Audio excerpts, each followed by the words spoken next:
Victoria Belouz, deputată din partea PAS, zice că moldovenii ar trebui să devină mai harnici și mai disciplinați. Păi iată, nu știu în jurul său ce vede ea, cred că se vede doar pe sine și membrii PAS, care, să recunoaștem, sunt destul de leneși. Dacă în timp de 4 ani nu au mișcat un deget și lucrurile în țară doar s-au agravat, prețurile au explodat și nivelul de trai a scăzut sub orice limită imaginabilă. Păi iată, în Europa, moldovenii sunt printre cei mai căutați. Moldovenii, românii și alți cetățeni din țările CSI. Ăștia sunt oamenii cei mai harnici.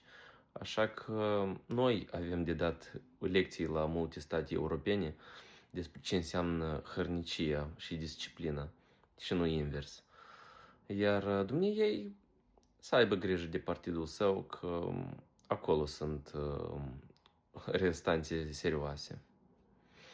Să recunoaștem că noi trebuie să devenim mai harnici la muncă, da? Eu nu cred că și mai disciplinați, pe bune. Eu nu zic că noi suntem foarte, foarte răi, dar atunci când ne comparăm cu disciplina și cu seriozitatea, când ne angajăm în relații și cu alte țări, avem foarte mult de învățat și de implementat în Republica